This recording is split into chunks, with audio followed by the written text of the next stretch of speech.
According to Japan's Asahi Shimbun newspaper, the United States is demanding North Korea remove some of its nuclear stockpile from the country within 6 months. The United States is willing to remove Pyongyang from the list of state sponsors of terrorism in return for dismantling a large number of nuclear warheads and intercontinental ballistic missiles. The demand was reportedly delivered by CIA Director Mike Pompeo at the time, back on May 9th, during his visit to North Korea to retrieve 3 American prisoners. The news comes days after North Korea threatened to withdraw from the summit with President Trump in Singapore in June. Meanwhile, the White House says it plans to go ahead with military drills in South Korea. We're continuing to move forward with the preparations at this point, and if the North Koreans want to meet, we'll be there. And at this point, there is not a lot of change beyond that, and certainly not in our process. Those are ongoing exercises that are routine and they're aware of, they're annual, and at this point, we have no intention of changing it. For more on this, we turn tonight to Peter Kuznick, director of the Nuclear Studies Institute at American University. Peter, nice to have you with us again tonight. I want your thoughts on this being maybe a demand that the United States is overplaying its hand. Is this a realistic demand to place on North Korea? I guess I kind of see it as the United States is saying, okay, don't tell me, show me. Show me you mean business. What do you make of all of this, the dynamic of it? North Korea has so far been making all the concessions. They've agreed to give up their nuclear tests and their missile tests. They've said that the United States could continue with its joint military exercises, although they certainly are objecting to the nature of the current military exercise. They released the 3 prisoners.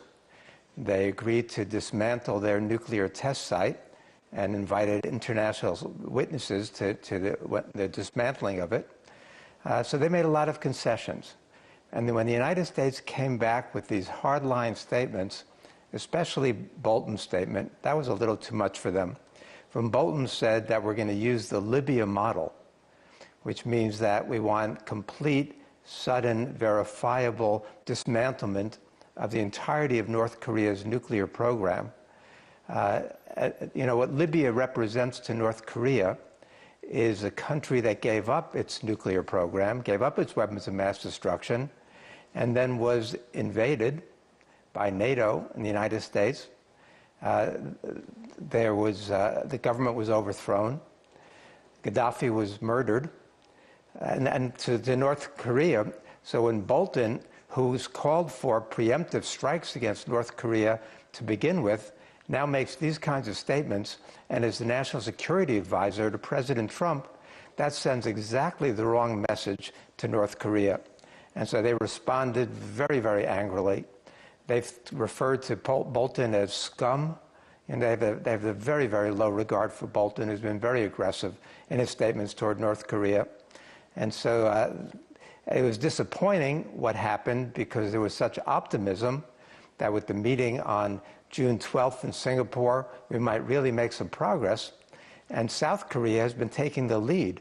Moon Jae-in has been really out front, and the South Koreans have responded with great enthusiasm to what he's doing. His approval ratings are something like 85% what do you make of in the South president? Korea. He has shown some restraint throughout all of this. He hasn't gone off the rails and made any wild statements. He's just said, let's see what happens.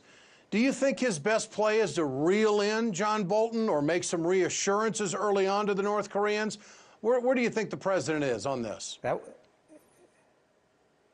Well, Trump really has been restrained for Trump. But just this afternoon, he made some statements that are much more threatening and disappointing. He said that, well, Libya is not our model. However, if the North Korea doesn't come across with denuclearization, then Libya will become our model. And he threatened that Kim Jong-un is going to be killed and the government will be toppled.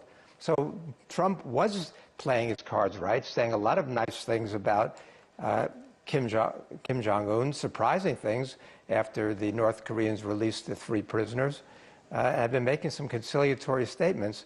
But I guess there's only a limit to Trump's reasonableness, how long this can last. and now he's becoming much more agitated. For Trump, this is very important. He liked that they were talking about Trump getting the Nobel Peace Prize, and he really wants this to work in some level, but he wants it on his terms, and the United States is going to have to be much more conciliatory, much more understanding, much more forthcoming if this is going to actually work.